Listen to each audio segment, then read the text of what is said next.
हरे कृष्णा। हम लोग षड गोस्वामियों के विषय में चर्चा कर रहे हैं। अभी हम सनातन गोस्वामी के विषय में अभी चर्चा चल रही है। तो आप लोग मेरे पीछे प्रार्थना बोलिए। ओम नमो भगवते वासुदेवाय। ओम नमो भगवते वासुदेवाय। ओम नमो भगवते वासुदेवाय। नारायणं नमस्कृत्य नरं चैव नरोत्तमं देवीं सरस्वतीं व्यासं ततो जयम् उदीरयेत्। नष्टप्रायेषु भद्रेषु नित्यं भागवत सेवया भगवती उत्तम श्लोके भक्तिर्भवति नैष्ठिकी। कृष्णाय वासुदेवाय देवकी नंदनाय च नंदगोप कुमाराय गोविंदाय नमो नमः। मूकं करोति वाचालं पंगुं लंघयते गिरिं यत्कृपातमहं वन्दे परमानन्दमाधवं श्रीचैतन्य ईश्वरं श्रीगुरुदीनतारिणम्। धन्यवाद। तो सनातन गोस्वामी जी हमेशा प्रार्थना करते रहते हैं मन ही मन महाप्रभु से, और कहते, हे महाप्रभु, आपने बहुत कृपा करके रूप गोस्वामी को बंधन से छुड़ा दिया। आप मुझे कब इस बंधन से छुड़ाएंगे? मुझे इस बंधन से आपके सिवा और कोई नहीं छुड़ा सकता। अब मैंने सब कुछ आपके ऊपर छोड़ दिया है। मैंने इस संसार के खोखलेपन को देख लिया है और इसे पूरी तरह से त्याग दिया है। मैंने धन दौलत और ऊंचा पद, नाम प्रतिष्ठा, परिवार, सब कुछ छोड़कर मैं आपके चरणों की शरण लेता हूं। आप भगवत गीता में कहते हो कि आप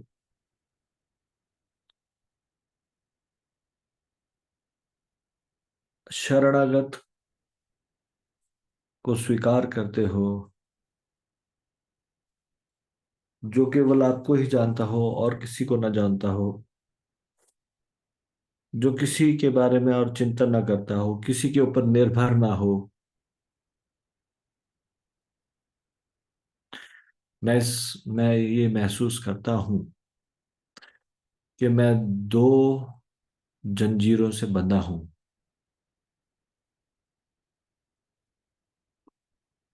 पहले तो मैं माया की जंजीर से ही बंधा था, लेकिन अब तो मैं इस राजा की जेल में एक और लोहे की चेन से बंध गया हूं। तो इस तरह से मैं दो जंजीरों से जकड़ा गया हूं। पहली माया की जंजीर और दूसरी इस राजा की जंजीर।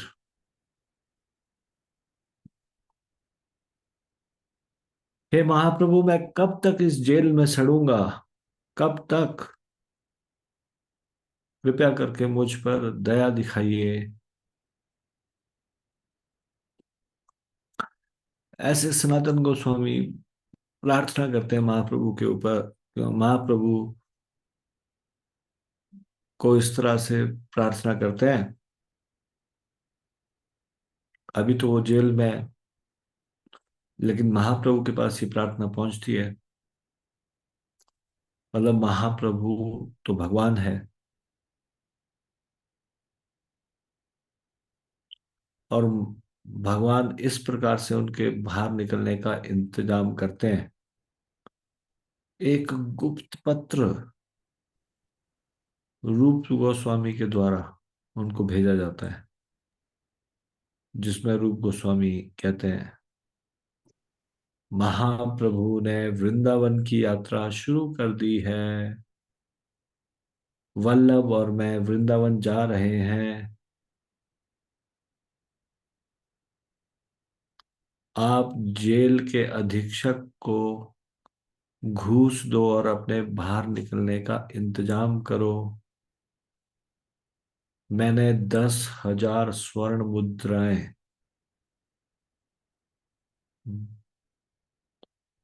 आपके पसंदीदा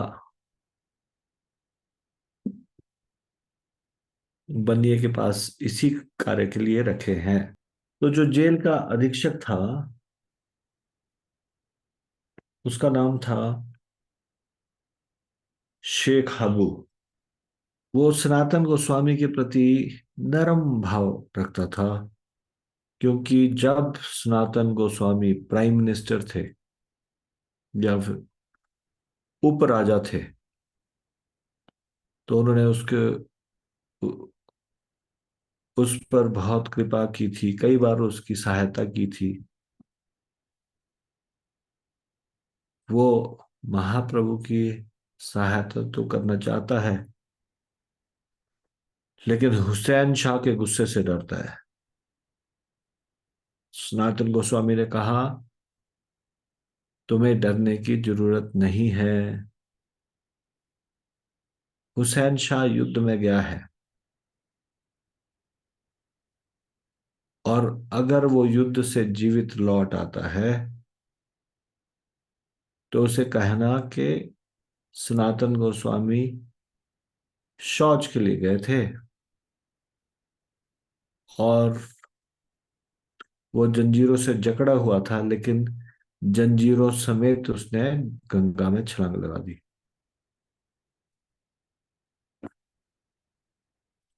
और मैं तो वैसे भी अभी दरवेश बनना चाहता हूँ और मक्का जाना चाहता हूँ।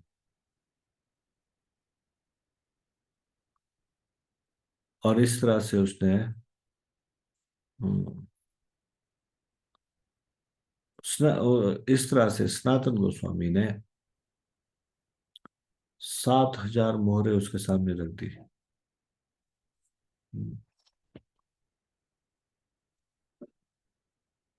जेल के अधीक्षक ने कहा था कि मैं आपको छोड़ने के लिए तो तैयार हूं, कि तो मुझे हुसैन शाह से बहुत डर लगता है।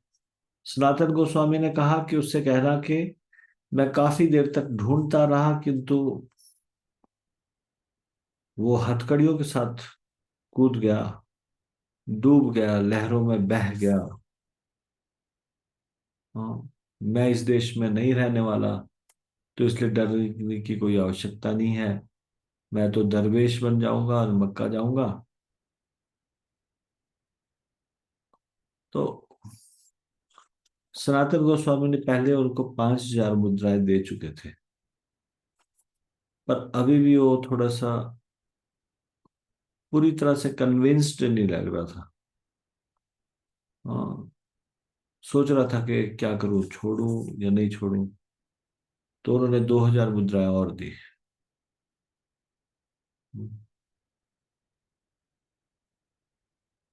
7,000 मुद्राएं दे दी, स्वर्ण मुद्राएं। फिर तो उसको, वो इस लोभ से अपने आप को रोक नहीं पाया। लोभ है अवनेर मुद्रा देखिया, रात्रे गंगा पार कैल दाड़ू का काटैया। दाड़ू का मतलब बेड़ियां। बेड़ियां काट दी। 7,000 मुद्राएं देख के वो सहमत हो गया। उसने सनातन गोस्वामी जी की बेड़ियां काट दी और रात के समय में उनको गंगा पार करवा दिया। अब सनातन गोस्वामी मेन रोड से नहीं जा सकते, क्योंकि हुसैन शाह के लोग वहां पे होंगे और वो पकड़े जाएंगे। इसलिए कहीं वो पकड़े ना जाएं, इसलिए उन्होंने एक दूसरा रास्ता लिया।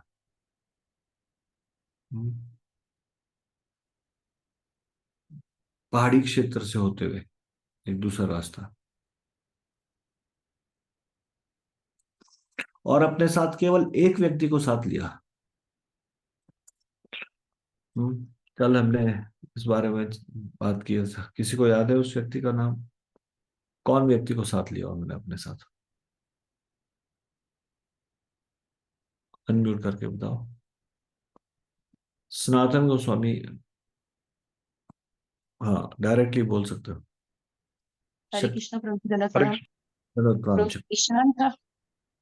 ईशान। जी जी। जी। ईशान उसका नाम था।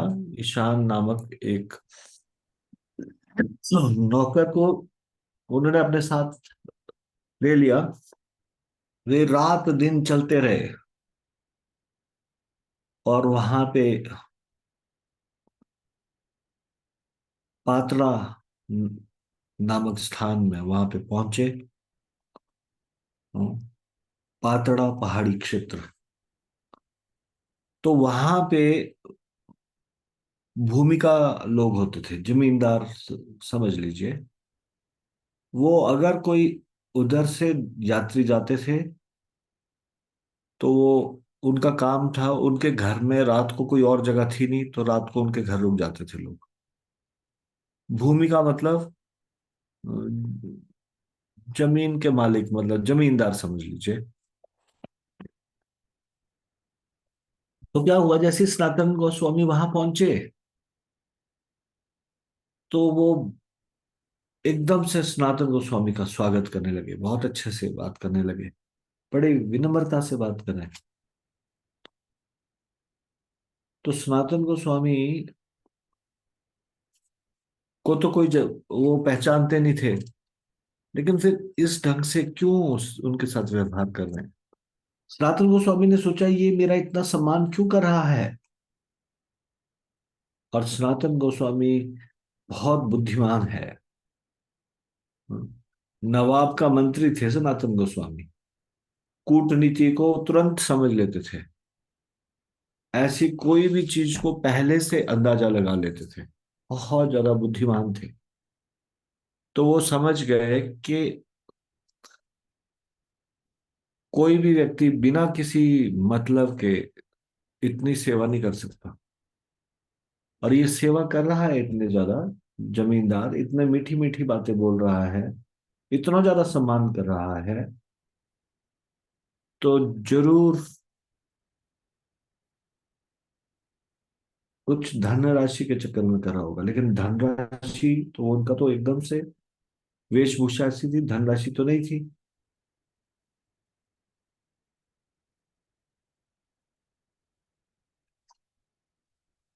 तो उन्होंने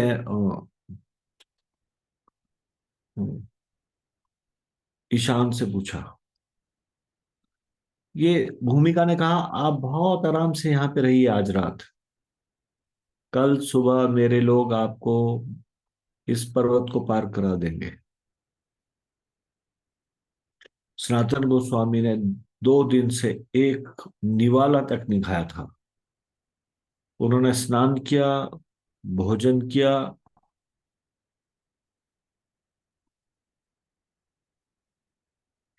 सनातन गोस्वामी को शक क्यों हुआ? क्योंकि वो सब बहुत जानकारी रखते थे। उन्होंने एक बार सुना था, ये पातड़ा पहाड़ी क्षेत्र में कुछ जमींदार लोग रहते हैं, भूमि का लोग। हाँ, वो यात्रियों को का धन लूट लेते हैं, उनको रहने के लिए देते हैं, अच्छा खाना खिलाते हैं, परंतु रात के समय में उनसे सारा धन ले लेते हैं और उनको जान से मार देते हैं। ऐसा सनातन गोस्वामी ने कभी सुना था। लेकिन सनातन गोस्वामी ने सोचा, मेरे पास तो कुछ है नहीं, तो ये क्या लूटेंगे मुझसे? परंतु फिर उन्होंने ईशान को पूछा।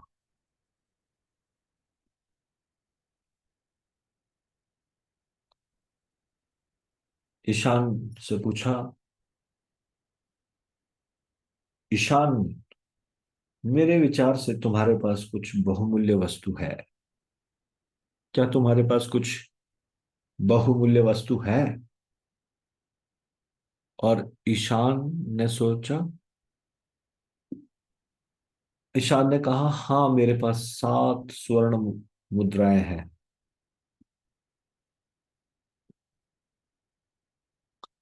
सनातन गोस्वामी ने कहा, 7 मोहरे? मैं तुम्हें अपने साथ लाया क्योंकि मैंने सोचा कि इस वैराग्य के पथ पे तुम मेरे अच्छे साथी बनोगे। परंतु मैं देख रहा हूं कि तुम वैरागी नहीं, तुम तो भोगी हो, भोगी।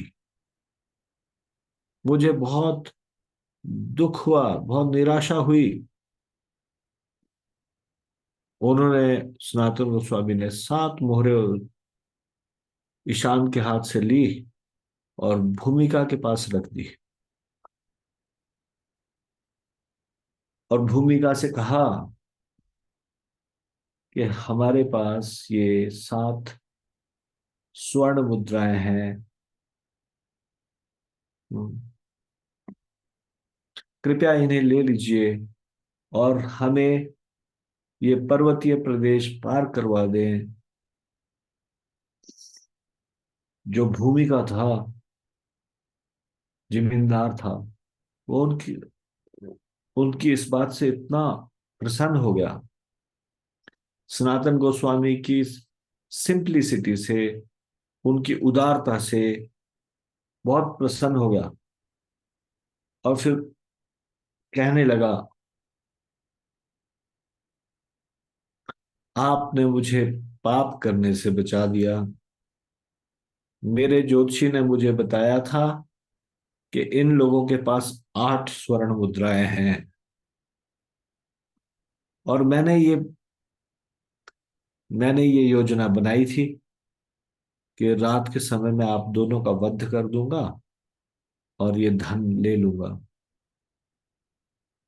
पर क्योंकि आप इतने उदार व्यक्ति हैं, मैं आपसे ये मुद्राएं नहीं लूंगा। बिना धन लिए ही मैं आपको ये पर्वतीय क्षेत्र पार करवा दूंगा।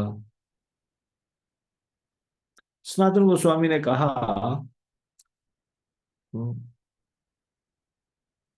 अगर आप ये स्वर्ण मुद्रा नहीं लेंगे तो कोई और ले लेगा और हमें मार देगा। तो हमारे जीवन की रक्षा की खातिर कृपया आप ये मुद्राएं ले लीजिए। भूमिका बहुत प्रसन्न हो गया, और भूमिका ने अपने कुछ लोगों को भेजा और उन्हें ये स्थान को पार करवा दिया। चैतन्य चरितमृत मध्य लीला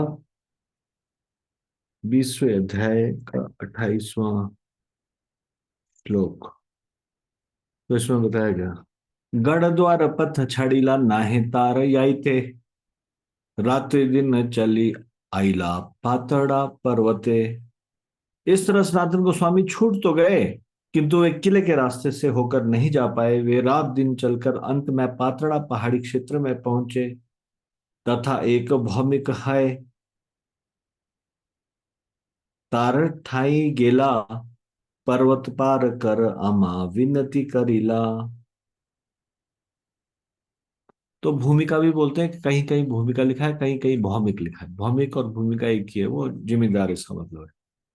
पातड़ा पहुंचकर वे एक जमींदार से मिले और उन्होंने उनसे विनती की कि वह उन्हें इस पहाड़ी इलाके को पार करा दे। अब ये कैसा पहाड़ी इलाका है कि बिना सहायता के कोई उस पहाड़ को पार नहीं कर सकता, और वहां पे कौन कौन सा डेंजर है, कौन सा रास्ता सेफ है, ये सिर्फ वहां के जमींदार और वहां के लोकल लोगों को ही पता है। नहीं तो पर्वत में चढ़ जाएंगे लेकिन फिर उसको पार नहीं कर पाएंगे। बहुत कठिन है उसमें रास्ता ढूंढना। वो एक तरह से भूल भुलैया है, पातड़ा की पहाड़ियां। जो पातड़ा की पहाड़ियां हैं उनको बिना किसी सहायता के, जमींदार लोगों का यही काम है, वो वहां पे लोगों को उसको पार कराने का काम करते हैं, बदले में कुछ धन लेते हैं या लूट भी लेते हैं उस। से भुआर संगे है हाथ गणिता, भुआर काणे कहे से जाने ई कथा। उस समय उस जमींदार के यहाँ एक ज्योतिषी टिका हुआ था। उसका एक ज्योतिषी था जब ये पहुंचे। सनातन के बारे में जानकर जमींदार के कान में वह इस प्रकार फुसफुसाया। हाथ गणिता मतलब हस्तरेखा का एक ज्योतिषी। अदरवाइज भी वो कुछ चीजों को जान जाता था, कुछ कुछ उसको ज्योतिष की विद्या थी। और उसने जमींदार के कान में कुछ कहा। इहार ठाई सुवर्णेर अष्टमोहर है, सुनि आनंदित भूया। सनातन ने कहे, उस ज्योतिषी ने कहा, इस व्यक्ति सनातन के पास 8 स्वर्ण मुद्राएं हैं। यह सुनकर वह जमींदार बहुत प्रसन्न हुआ और सनातन से इस प्रकार बोला। राते पर्वत पार करीब निज लोक दिया, भोजन करह तुम्ही रंधन करिया। मैं मेरे लोगों के साथ आपको रात में पर्वत के उस पार भिजवा दूंगा। हम्म। भोजन करह तुम्ही रंधन करिया, कि उनको पता है कि ये औरों का खुद से बना के खाते हैं। तो आप ये अनाज लीजिए और अपना भोजन को पकाए और खा लें। एक बलि अन्न दिला करिया सम्मान। यह कहकर जमींदार ने सनातन गोस्वामी को पकाने के लिए अन्न दिया और उनका सम्मान किया। सनातन आसी तबे कहला नदी स्नान। तब सनातन नदी के किनारे गए और उन्होंने वहां स्नान किया। दुई उपवासे कहला रंधन भोजने, राज्य मंत्री सनातन विचारिला मने। चूंकि सनातन 2 दिनों से उपवास कर रहे थे, अतः उन्होंने भोजन पकाया और खाया। किंतु नवाब का मंत्री रह चुकने के कारण वे स्थिति पर विचार करने लगे। उनका काम ही था ये। जब राजा के मंत्री भी थे तो हर चीज को बड़े ध्यान से सोचते विचारते थे। ए भूया के ने मोरे समान करिला। इस जमींदार ने, केने मतलब क्यों, मोरे सम्मान कर लो, मेरा इतना सम्मान किया क्यों। हम्म। तो नवाब का मंत्री रहने के कारण सनातन सारी कूटनीति समझते थे, अतः उन्होंने सोचा यह जमींदार मेरा इतना सम्मान क्यों कर रहा है। यह सोचकर एते चिंती मतलब यह सोचकर सनातन ईशा ने पूछिला। सनातन गोस्वामी ने अपने सेवक ईशान से पूछा, तुम्हारा ठाई जानी किछु द्रव्य आछय। द्रव्य मतलब मूल्यवान वस्तु। ईशान, मेरी समझ में तुम्हारे पास कुछ बहुमूल्य वस्तु है। ईशान कहे मोर ठाई सात मोहर हया। ईशान ने कहा, हाँ मेरे पास 7 स्वर्ण मुद्राएं हैं। शूनी सनातन तारे करीला भर्सन, संगे के ने आनी अच ए कालयम। तो सनातन गोस्वामी ने अपने सेवक की भर्त्सना यह कहते हुए कि संग के ने अनियच, संग में अपने साथ क्यों लाए हो। यह ए कालयम, ये मृत्यु की घंटी अपने साथ क्यों लाए हो। तबे से ही 7 मोहर हस्ते ते करिया, भूयार काछे जाया कहे मोहर धरिया।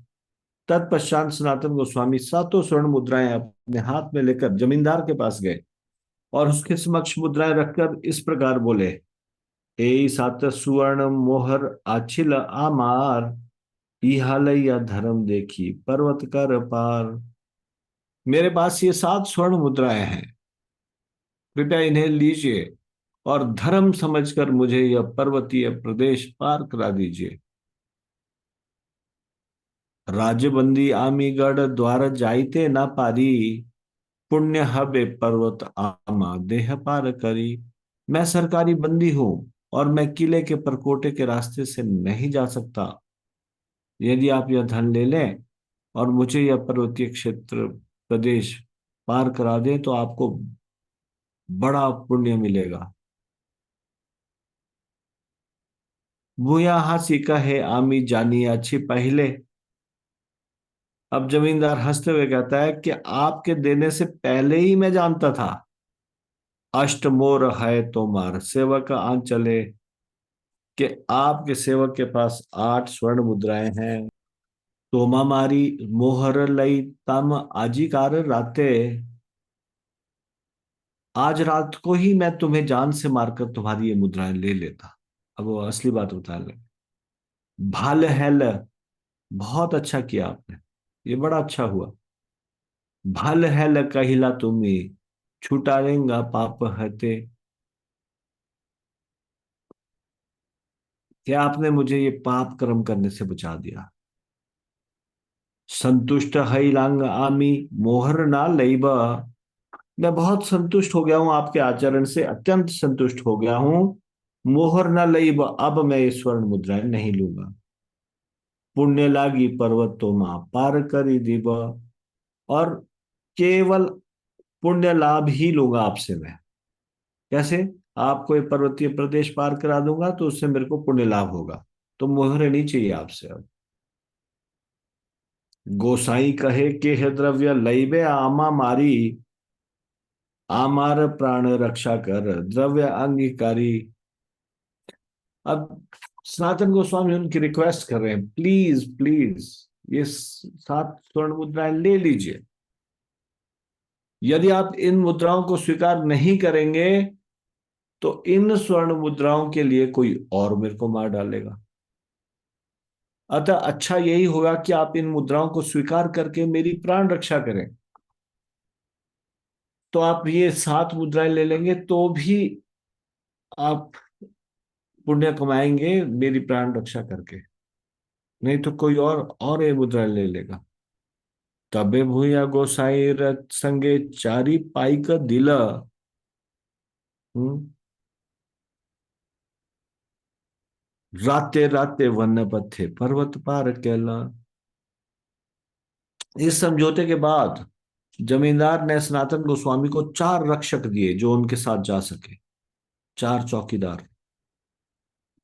वे सभी रात भर जंगल के रास्ते से होकर चलते रहे और उन्हें पर्वतीय क्षेत्र के पार ले गए। तबे पार हैया गोसाई पूछिला ईशाने, जानी शेष द्रव्य की छू आछे तो मास्थाने। पर्वत पार करने तक सनातन गोस्वामी ने कुछ नहीं कहा ईशान को। और जब पर्वत पार कर लिया तब सनातन गोस्वामी ने अपने सेवक से कहा, ईशान मेरी समझ में तुम्हारे पास अभी भी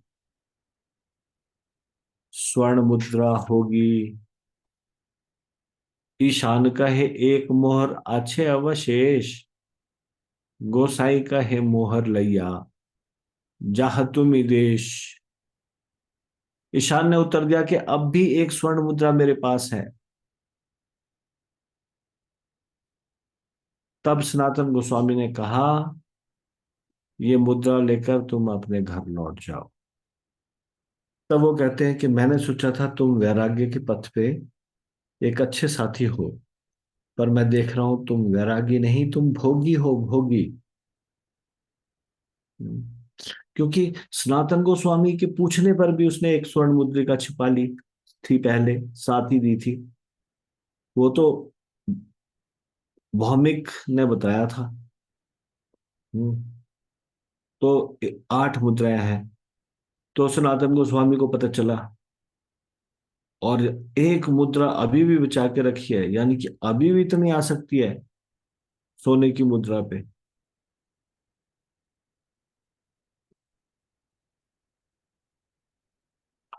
तो फिर सनातन गोस्वामी कहते हैं, हम्म, कि अब तो तुम वापस जाओ, मेरे साथ नहीं चल सकते। No no no, you can not go with me to Vrindavan, तुम मेरे साथ वृंदावन नहीं चल सकते। तुम ये एक सोने की मोहर जो तुमने बचा के रखी, इसको अपने साथ लेके जाओ अपने घर। तुम्हारा पथ अलग है, मेरा पथ अलग है। मेरी निर्भरता भगवान पर है, और तुम्हारी निर्भरता इस मोहर पर है। ईशान वापस चला गया राम के लिए, आंखों में आंसू भर के। और सनातन गोस्वामी वृंदावन की ओर चल पड़े।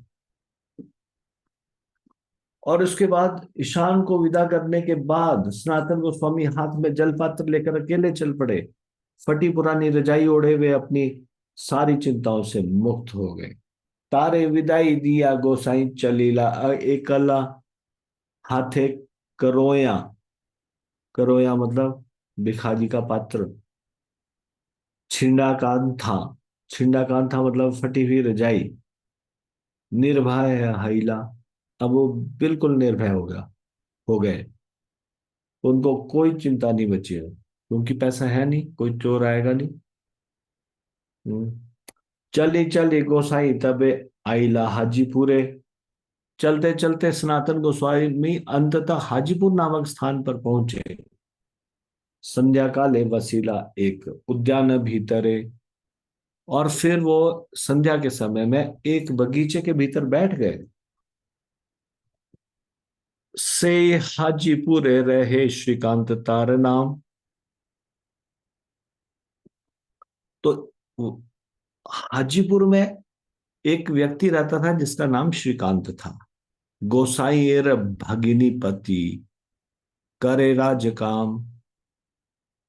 सनातन गोस्वामी की बहन का पति, बहनोई था वो श्रीकांत। और वहां पे क्या करता था, राज काम। करे राज्य काम मतलब सरकारी नौकरी करता था। वो भी हुसैन शाह का ही नौकर था।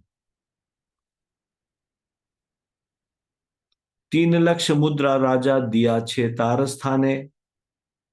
श्रीकांत के पास हुसैन शाह ने 3 लाख स्वर्ण मुद्राएं छोड़ रखी थी। घोड़ा मूल्य लैया पाठाए पातसार स्थाने। जो उसे राजा से घोड़े खरीदने के लिए मिली थी। इस तरह श्रीकांत घोड़े खरीद खरीद कर राजा के पास भेजता रहता था। टुंगी ऊपर वसी से गोसाई र देखिला। राते एक जन संगे गोसाई पाश आइला। ऊंचे चबूतरे पर बैठे हुए श्रीकांत ने सनातन गोस्वामी को देखा। हम्म, तुमने पहचान लिया कि ये तो वही है। हम्म,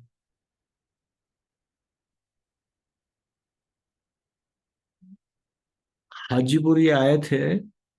राजा ने भेजा था हाजीपुर जाओ और वहां से घोड़े खरीद के भेजना मुझे। तो ये अभी कुछ समय के लिए यहाँ आए थे हाजीपुर। इनका काम क्या था, उत्तम घोड़े वहां बिकते थे, घोड़ों को राजा के लिए खरीदना। श्रीकांत ने देखा, हृदय में बड़ा दुखी हुआ अपनी पत्नी के भाई को इस हालत में। वो जो उपराजा था गौड़ का, वो अभी कैसा है, एक भिखारी के वेश में है। और उसके कंधे पर क्या है, एक कंथा, पुरानी फटी रजाई, और एक करवा, भिखारी का खाने का एक पात्र हाथ का। उन्होंने बहुत प्रयास किया कि उनको इस बात के लिए मनाएं कि अपने कपड़े बदलो, ये गंदे वस्त्रों को त्याग दो। पहली बात तो वो दिन में मिलने नहीं गया, रात के, क्योंकि हुसैन शाह से डरता था कोई कोई बता देगा कि उप जो इसका पत्नी का भाई है, उससे वहां पे मिले। और ये दोनों तो लोगों के सामने नहीं मिला। रात के समय में एक सेवक को साथ लेकर सनातन गोस्वामी से मिलने गया। दुई जन मिली तथा इष्ट गोष्ठी कैला। दोनों मिले और उनकी इष्ट गोष्ठी, मतलब कई प्रकार की प्रेम पूर्वक बातचीत को इष्ट गोष्ठी बोलते हैं। बातचीत हुई। बंधन मोक्षण कथा गोसाई सकीला कहिला। सनातन गोस्वामी ने विस्तार से अपने बंदी होने और मुक्ति की बातें बताई। ते हो कहे दुई दिन दुई रह ए स्थाने, भद्र हो छाड़ ए मलिन वसने। श्रीकांत ने सनातन गोस्वामी से कहा, यहाँ पर कम से कम 2 दिन रुकिए और भद्र पुरुषों की तरह वस्त्र पहनिए, इन गंदे वस्त्रों को त्याग दीजिए। गोसाई कहे एक क्षण इहा ना रही ब। सनातन गोस्वामी ने कहा, मैं यहाँ एक क्षण भी नहीं रुकूंगा। गंगा पार करी देह एक क्षण चली वा। कृपया मुझे गंगा पार करा दे, मैं तुरंत चला जाऊंगा। श्रीकांत ने उनको आग्रह करके बड़ी मुश्किल से एक ऊनी कंबल रखने के लिए मना दिया। यत्न करी, मतलब बड़ा प्रयास करके, ते हो एक भोट कंबल दिला। भोट कंबल मतलब ऊनी कंबल। एक ऊनी कंबल दिया। गंगा पार करी दिल गोसाई चलीला। और गंगा पार करवा दी।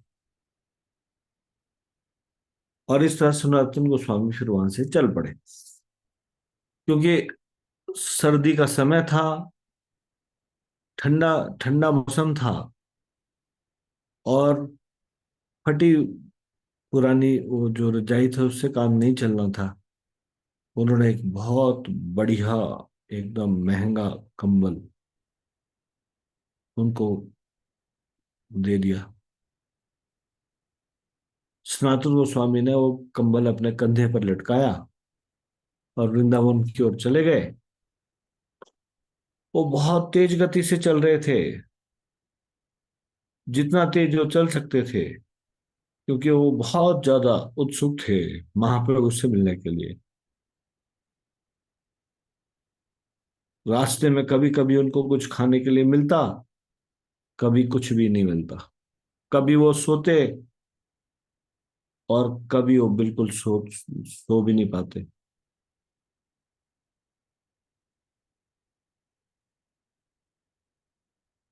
और अगर कहीं पे विश्राम भी करते, सोते भी, तो बार बार जगते रहते और बार बार रोते रहते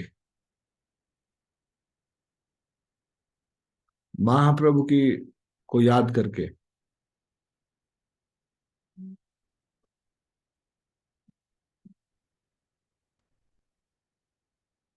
तो सोना पूरा ना होने के कारण, नींद पूरी ना होने के कारण, भोजन पूरा ना होने के कारण, और शरीर को आराम ना मिलने के कारण उनका शरीर थोड़ा कमजोर हो गया। परंतु उन्हें इसका जरा भी ध्यान नहीं था। वो चलने में अक्षम थे, हो रहे थे, परंतु फिर भी चले जा रहे थे। तो कभी कभी लड़खड़ाते हुए, कभी कभी कांपते हुए, कभी कभी गिरते हुए, एक शराबी जैसे चलता है जिसने शराब पी हो, वैसे ही इन्होंने कृष्ण प्रेम रूपी मदिरा का पान कर लिया था। और ये कैसे कृष्ण थे? सुनहरे कृष्ण, जिनका नाम था गौरांग। और इस तरह से वो बहुत जल्दी काशी पहुंच गए। वाराणसी। तबे वाराणसी गोसाई आइला कतदिने, सुनी आनंदित हैला प्रभुर आगमने। कुछ दिनों बाद सनातन गोस्वामी वाराणसी आ पहुंचे। वहां पर श्री चैतन्य महाप्रभु के आगमन के विषय में सुनकर अत्यंत प्रसन्न हुए। चंद्रशेखर घरे आसी द्वारे ते वसिला, महाप्रभु जानी चंद्रशेखर कहिला। तो महाप्रभु वहीं थे उस समय। और जब सनातन गोस्वामी वहां पहुंचे वाराणसी में, तब सनातन गोस्वामी चंद्रशेखर के घर गए और उनके दरवाजे के पास बैठ गए बाहर ही। चैतन्य महाप्रभु कहाँ है? चंद्रशेखर के घर में। और सनातन गोस्वामी कहाँ है? घर के बाहर, थोड़ा, घर के थोड़ा सा बाहर बैठ जाते हैं। चैतन्य महाप्रभु तो भगवान है, वो सब जान जाते हैं क्या हो रहा है। तो वे चंद्रशेखर से कहते हैं, द्वारे एक वैष्णव है बोला तहारे, चंद्रशेखर देखे वैष्णव नाही का द्वारे। श्री चैतन्य महाप्रभु ने कहा, तुम्हारे दरवाजे पर एक भक्त है, कृपया उसे अंदर बुला लाओ। बाहर जाने पर चंद्रशेखर ने दोनों ओर देखा, दाएं बाएं, और उनको कोई वैष्णव दिखाई नहीं दिया। तो फिर चंद्रशेखर अंदर आते हैं महाप्रभु के पास और फिर कहते हैं, द्वारे ते वैष्णव नाही प्रभु रे कहिला, के हाय करी प्रभु ताहारे पूछिला। जब चंद्रशेखर ने महाप्रभु को बतलाया कि उनके दरवाजे पर कोई वैष्णव नहीं है, तो महाप्रभु ने पूछा, क्या तुम्हारे दरवाजे पर कोई भी नहीं है? कोई है वहां पे? ते हो कहे एक दरवेश अच्छे द्वारे। उन्होंने कहा, एक दरवेश है, मुस्लिम फकीर। हाँ? तारे आन प्रभुर वाक्य कहिला तहारे। चंद्रशेखर ने कहा, वहां एक मुसलमान फकीर है। महाप्रभु ने तुरंत कहा, कृपया उसे यहां ले आओ। तब चंद्रशेखर ने अपने द्वार पर अभी तक बैठे हुए सनातन गोस्वामी से कहा, प्रभु तो मैं बुलाए आई सदरवेश। हे दरवेश, दरवेश मतलब मुसलमान, मुस्लिम फकीर। हम्म, हे मुसलमान फकीर, कृपया अंदर आइए, महाप्रभु आपको बुला रहे हैं।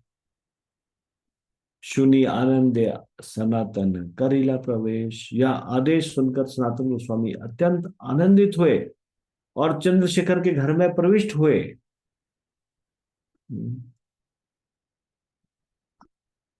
ताहार अंगने देखी प्रभु धाया आईला, तारे आलिंगन करी प्रेमाविष्ट हैला।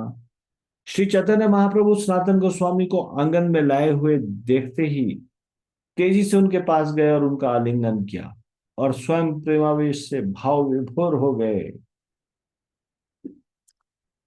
अच्छा, दरवेश क्यों दिखाई दे रहा था? इनकी वेशभूषा ऐसी थी, इनकी दाढ़ी बिल्कुल मुसलमानों की तरह, जिस तरह से मुसलमान होते हैं इस तरह से बनी हुई थी। मुसलमान मुसलमान फकीर जैसा वेश बना रखा था। ताहर अंगने देखी प्रभु धाया आइला, ताहरे आलिंगन करी प्रेमाविष्ट हैया। श्री चैतन्य महाप्रभु सनातन गोस्वामी को आंगन में आए हुए देखते ही तेजी से उनके पास गए और उनका आलिंगन किया और स्वयं प्रेमावेश से भाव विभोर हो गए। प्रभु स्पर्शे प्रेमाविष्ट हैला सनातन, मोरेना छुड़ीहा कहे गद गद वचन। श्री चैतन्य महाप्रभु का के द्वारा स्पर्श पाते ही सनातन गोस्वामी भी प्रेमाविष्ट हो गए। उन्होंने रुद्ध वाणी में कहा, हे प्रभु, आप मेरा स्पर्श ना करें। हम्म, अब दोनों रो रहे हैं एक दूसरे को गले लगा के। दुई जने गला गली रोदन अपार। अपार मतलब असीम,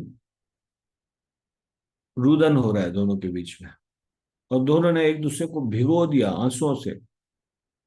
देखी चंद्र शेखर हईला चमत्कार। ये देखकर चंद्रशेखर अत्यधिक चकित हुआ। तबे प्रभु तार हाथ धरी लैया गेला, पिंडार ऊपरे आपन पाशे वसाईला। श्री चैतन्य महाप्रभु चंद्रशेखर का हाथ पकड़कर भीतर ले गए और उन्हें अपनी बगल में एक ऊंचे आसन पर बिठाया। श्री हस्ते करे न तार अंग समार्जन, तेहो कहे मोरे प्रभु ना कर स्पर्शन। जब श्री चैतन्य महाप्रभु अपने दिव्य हाथों से सनातन गोस्वामी का शरीर साफ करने लगे, तो सनातन गोस्वामी ने कहा, हे प्रभु कृपया मेरा स्पर्श ना करें। प्रभु कहे, तो मां स्पर्शी आत्मा पवित्रिते, भक्ति बले पार तुम्ही ब्रह्मांड शोधिते। महाप्रभु ने उत्तर दिया, मैं अपने आप को पवित्र बनाने के लिए ही तुम्हारा स्पर्श कर रहा हूं, क्योंकि तुम अपनी भक्ति के बल से सारे ब्रह्मांड को शुद्ध कर सकते हो। देखिए महाप्रभु कितने खुश है सनातन गोस्वामी से। वो कह रहे हैं, क्या, क्यों मैं तुम्हें तुम्हारा स्पर्श कर रहा हूं? खुद को पवित्र बनाने के लिए। और जो तुम्हारा भक्ति का जो बल है, उससे सारे ब्रह्मांड को तुम शुद्ध कर सकते हो। हम्म। भवद्विधा भागवत, भवद्विधा भागवत तीर्थभूता। हम्म, नहीं, ये श्लोक श्रीमद् भागवतम में। भवद्विधा भागवता तीर्थभूता स्वयं प्रभो तीर्थि कुर्वन्ति तीर्थानि स्वान्तस्थेन गदाभृता। आप जैसे संत स्वयं तीर्थ स्थान होते हैं, अपनी पवित्रता के कारण वे भगवान के नित्य पार्षद होते हैं, अतः वे तीर्थ स्थलों को भी पवित्र कर सकते हैं। भगवद विधा भागवत दास। भगवत विधा भागवता तीर्थ भूत। हम्म, हम्म, तीर्थ भगवत विधा भागवता तीर्थ भूता स्वयं प्रभो तीर्थि कुर्वन्ति तीर्थानि स्वान्तस्थेन गदाभृतः। तो काशी में जब उनको पता चलता था कि वो चंद्रशेखर के घर पहुंचे, तो वहां बाहर पहुंच जाते हैं। और फिर चंद्रशेखर जब उनको भीतर बुलाते हैं, और फिर महाप्रभु इतना सम्मान देते हैं। हम्म।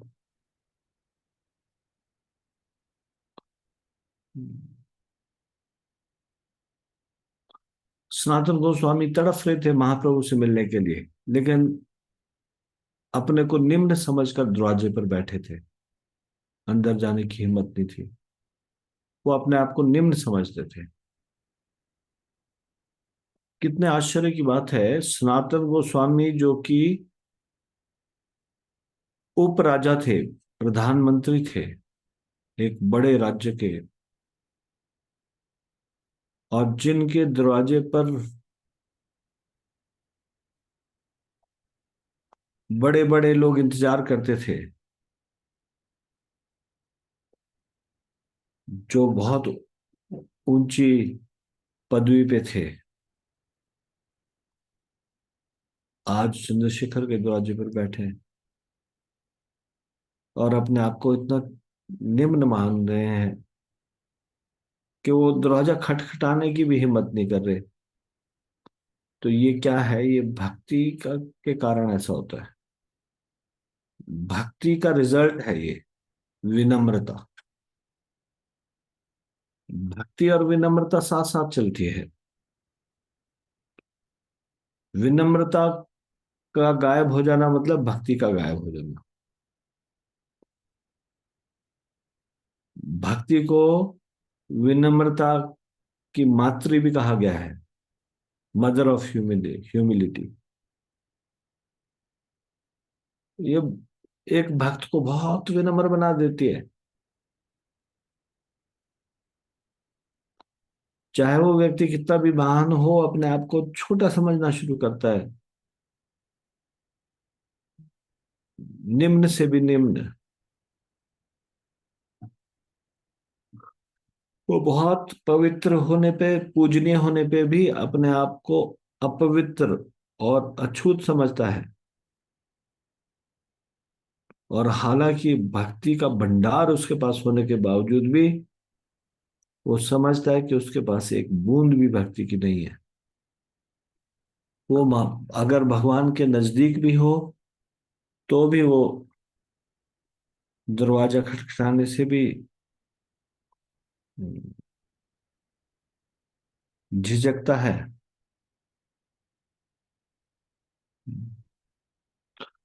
एक भक्त को लगता है कि वो अपने अपवित्रता के कारण भगवान से मिलने के लिए योग्य नहीं है।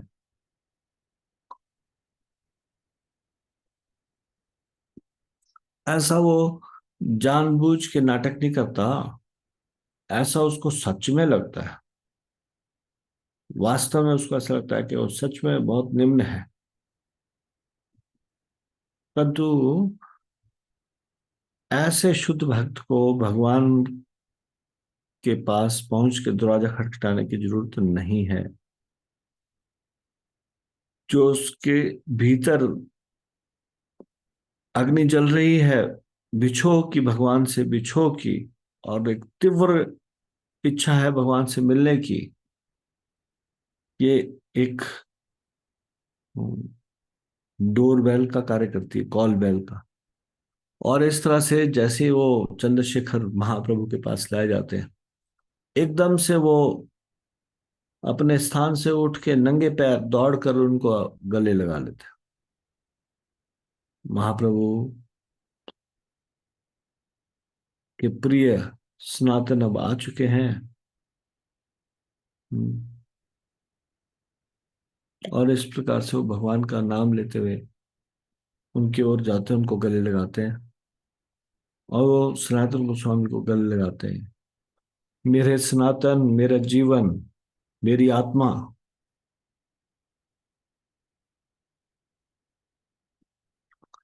सनातन गोस्वामी उनके सामने दंडवत प्रणाम करते हैं, लेट जाते हैं जमीन में,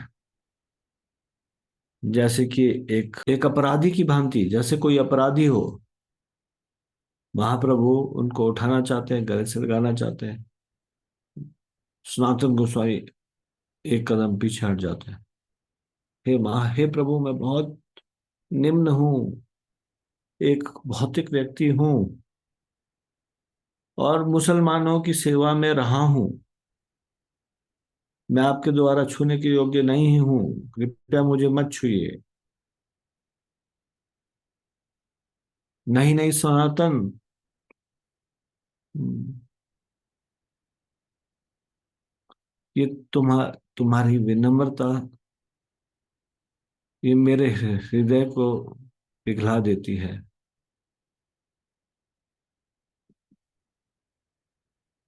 अपनी भक्ति के बल पर तुम्हारे पास शक्ति है पूरे ब्रह्मांड को पाप को पवित्र करने की। तो मुझे भी ये सौभाग्य को मिलने दो।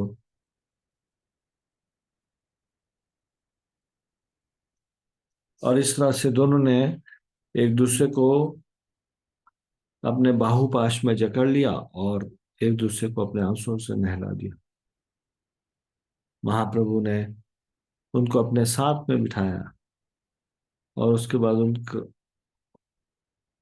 उनको बहुत प्रेम पूर्वक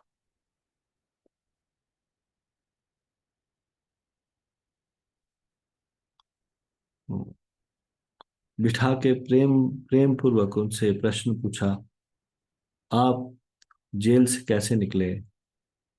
सनातन गोस्वामी ने सारी कथा सुनाई। उसके बाद महाप्रभु ने चंद्रशेखर से कहा कि सनातन गोस्वामी का जो दरवेश का वेश है उसको बदल दो, और वैष्णव वेश बना दो। हम्म, दरवेश का वेश बदल दो और वैष्णव वेश बना दो। तो यहाँ पे क्या है,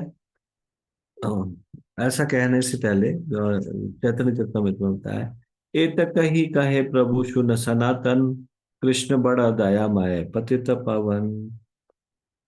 हे सनातन, मुझसे कृपया मुझसे सुनो, कृष्ण अत्यंत दयालु है, वे सभी पतित आत्माओं के उद्धारक है। महारौरव हैते तो माँ करीला उद्धार, कृपार समुद्र कृष्ण गंभीर अपार। हे सनातन, कृष्ण ने तुम्हें जीवन के सबसे गहरे नर्क रो महारौरव से बचा लिया है। वे दया के सागर है, और उनकी लीला अत्यंत गंभीर है। सनातन कहे कृष्ण आमी नाही जानी। सनातन गोस्वामी क्या कहते हैं, मैं कृष्ण को नहीं जानता। आमार उद्धार हेतु तोमार कृपा मानी। जहां तक मेरा सवाल है, मैं तो एकमात्र आपकी कृपा से बंदी गृह से मुक्त किया जा सका हूं। मैं ये मानता हूं, ये आप, मैं कृष्ण को नहीं जानता, मैं सिर्फ आपको जानता हूं। आपकी कृपा से ही मैं बंदी गृह से मुक्त हुआ हूं। फिर उसके बाद वो बोलते हैं, के मन छुटीला बलि प्रभु प्रश्न कहला। तुम कैसे छूटे? ये महाप्रभु प्रश्न करते, तुम बंदी गृह से किस तरह छूटे? आद्योपांत सब कथा ते हो सुनाईला। अतः सनातन ने आदि से लेकर अंत तक सारी कथा से कह सुनाई। प्रभु कहे तुम्हार दुई भाई प्रयागे मिलीला। रूप अनुपम दुहे वृंदावन गेला। मैं तुम्हारे दो भाइयों रूप और अनुपम से प्रयाग में मिला था, अब वे वृंदावन चले गए हैं।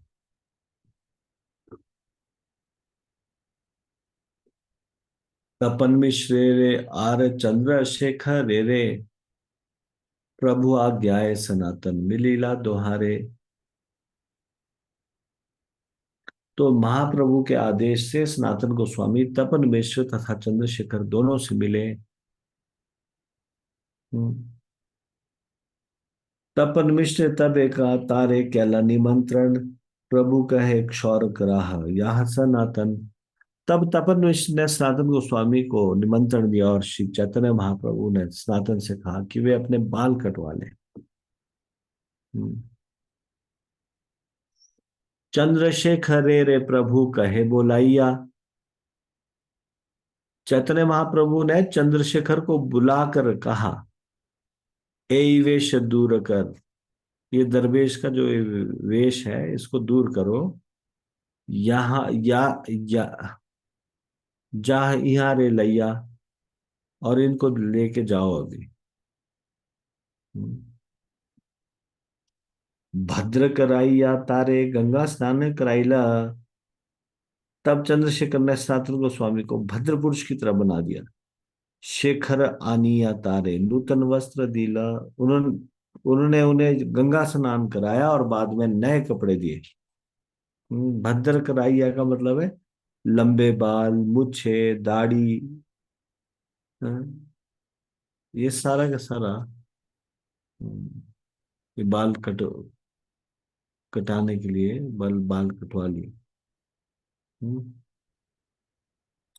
सही वस्त्र सनातन नाके अंगीकार। शून्य प्रभुर मने आनंद अपार। चंद्रशेखर ने सनातन गोस्वामी को नए वस्त्र दिए, किंतु सनातन ने उन्हें स्वीकार नहीं किया। जब श्री चैतन्य महाप्रभु ने यह समाचार सुना तो उन्हें अपार आनंद हुआ। मतलब महाप्रभु को लगा कि ये वैराग्य का आनंद कर रहे हैं, इसलिए इन्होंने नए वस्त्र स्वीकार नहीं किया। ये सुनकर चैतन्य महाप्रभु के हृदय में बड़ा अपार आनंद हुआ। मध्याह्न करिया प्रभु गैला भिक्षा करी बारे। सनातन ने लैया गैला तपन मिश्रेर घरे। दोपहर में स्नान करने के बाद श्री चैतन्य महाप्रभु तपन मिश्र के घर भोजन करने गए। वे अपने साथ सनातन गोस्वामी को भी लेते गए। पाद प्रक्षालन करी भिक्षा ते वसीला। सनातन भिक्षा देह मिश्रेर कहिला। अपने पांव धोने के बाद श्री चैतन्य महाप्रभु भोजन करने बैठ गए। उन्होंने तपन मिश्र से कहा कि सनातन गोस्वामी को भी भोजन प्रदान करें।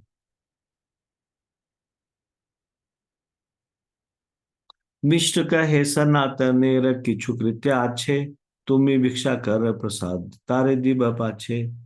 तपन मिश्र ने कहा कि सनातन को अभी कुछ कार्य करने हैं, अतः वे अभी भोजन नहीं कर सकते। भोजन समाप्त हो लेने पर मैं सनातन को शेष प्रसाद दूंगा। मतलब आप भोजन कर लो, उनका कुछ काम बाकी है अभी। भिक्षा करी महाप्रभु विश्राम करीला। अपना भोजन ग्रहण करने के बाद चैतन्य महाप्रभु ने थोड़ा विश्राम किया। मिश्र प्रभु शेष पात्र सनातन ने लीला। और श्री चैतन्य महाप्रभु द्वारा छोड़ा गया भोजन सनातन गोस्वामी को दिया।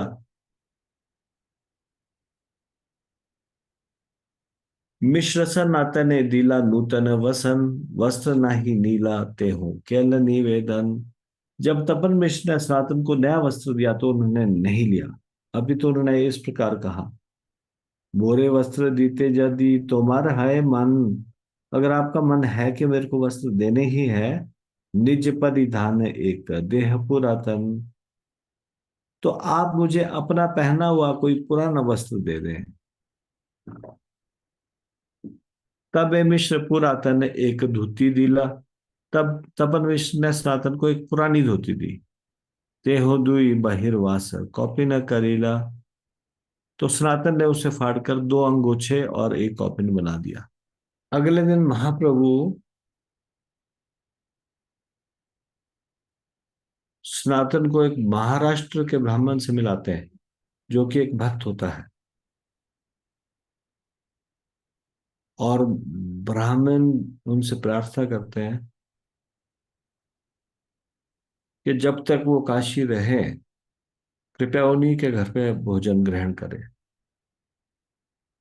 तो सनातन गोस्वामी कहते हैं कि मैं प्रतिदिन एक जगह से भिक्षा नहीं ले सकता, मैं मधुकरी करूंगा। हम्म। तो ब्राह्मण उनको एक नई धोती देना चाहते थे। सनातन गोस्वामी कहते हैं कि अगर आप देना ही चाहते हो धोती, तो पहनी हुई धोती दीजिए।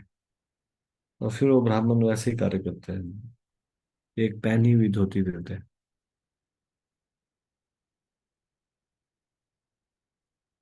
और सनातन गोस्वामी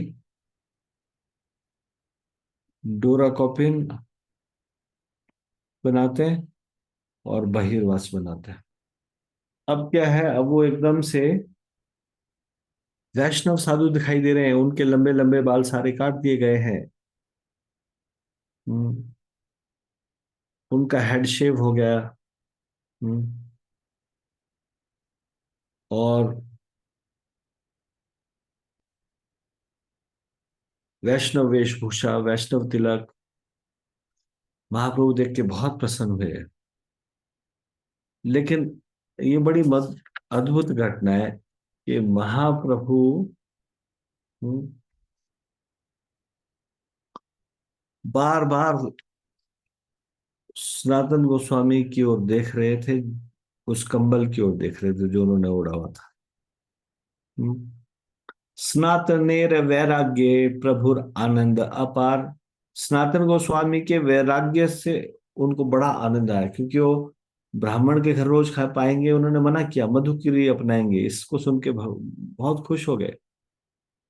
और उनको देखा, सनातन गोस्वामी जो है उस संन्यास के सिद्धांतों का दृढ़ता से पालन करते देखकर चैतन्य महाप्रभु को अपार आनंद हुआ। क्या थे संन्यास के सिद्धांत? कि एक जगह से नहीं पाएंगे, मधुकरी करेंगे। किंतु बार बार महाप्रभु उस ऊनी कंबल को देख रहे थे जिसे सनातन गोस्वामी ने ओढ़ रखा था। हम्म। भोट कंबल पाने प्रभु चाहे बार बार। तो ये जो ऊनी कंबल है, उसकी ओर चैतन्य महाप्रभु बार बार देखते हैं। सनातन गोस्वामी एकदम बहुत तेज तीक्ष्ण बुद्धि के हैं। हम्म। वो एकदम समझ गए, सनातन जानीला ए प्रभुर न भाय। सनातन गोस्वामी को समझ में आ गया कि महाप्रभु को ये पसंद नहीं आ रहा ये कंबल। भोट त्याग करी बारे चिंतिला उपाय। अब वो सोचने लगे कि मैं कैसे इस महंगे कंबल से छुटकारा पाऊं। हम्म।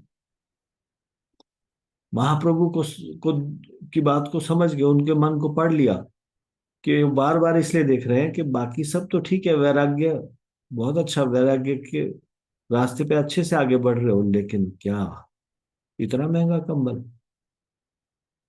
तो सोचने लगे क्या किया जाए, इसको इसको त्यागना है, ये महाप्रभु को अच्छा नहीं लग रहा।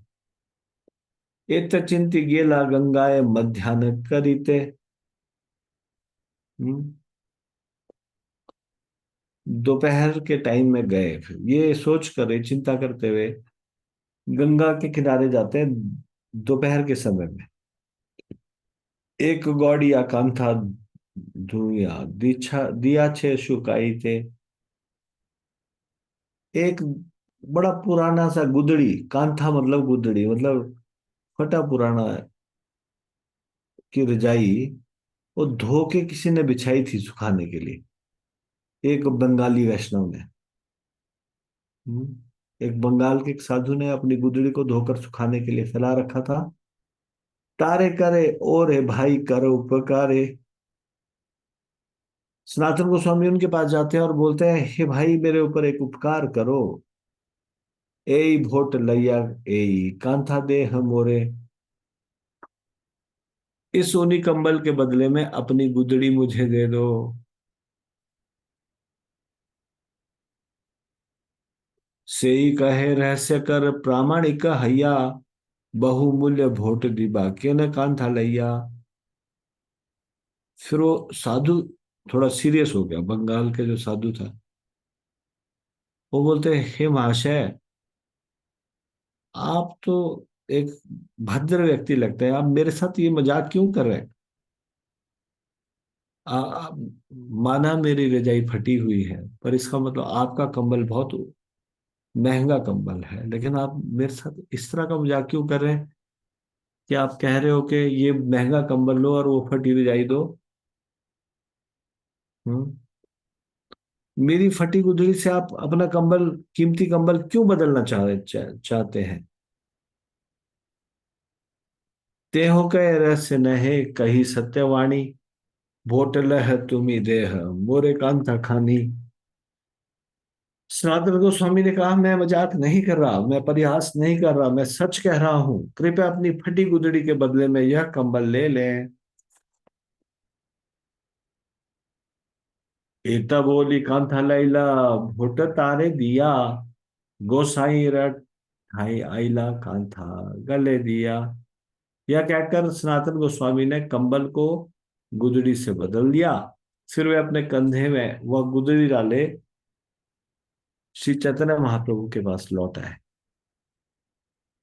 और फिर जैसे ही वो महाप्रभु से मिले, प्रभु कहे तो मारा भोट कंबल को था गेला। आपका वो इतना बढ़िया ऊनी कंबल कहाँ गया?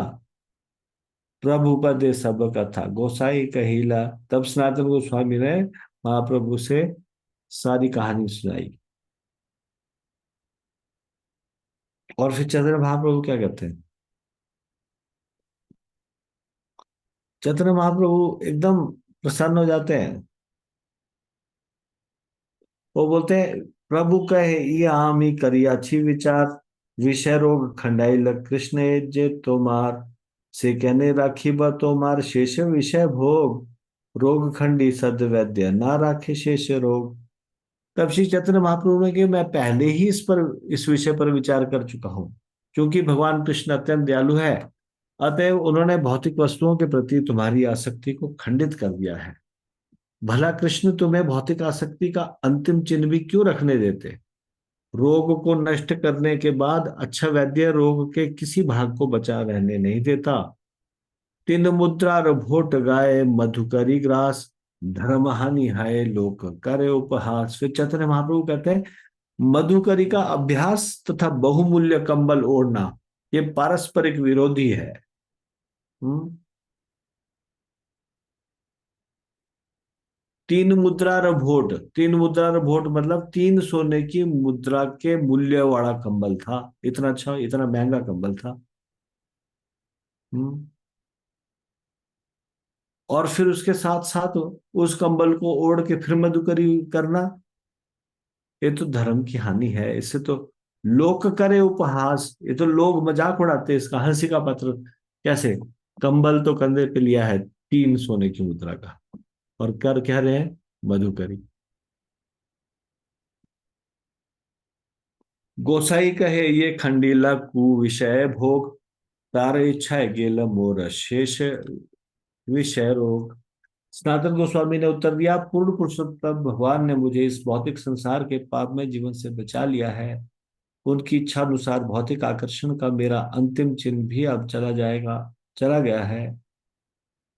तो आज हम इतनी चर्चा करेंगे, और ये बहुत ही अद्भुत कथा है। हम्म। हम्म।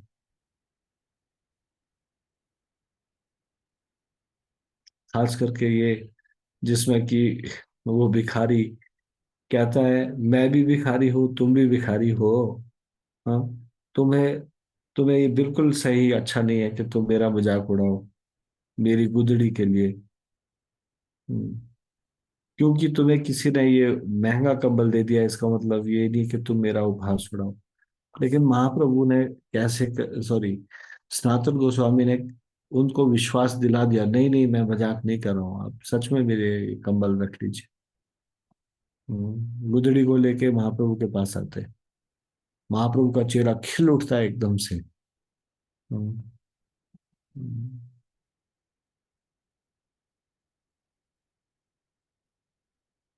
ठीक है, यहीं तक अभी चर्चा करेंगे। इससे आगे की चर्चा हम कल करेंगे। श्री षड गोस्वामी की वृंद की, षड गोस्वामी वृंद की, श्री सनातन गोस्वामी की, शिल प्रभुपाद की, निताई गौर प्रेमानंदे। हरि हरि बोल।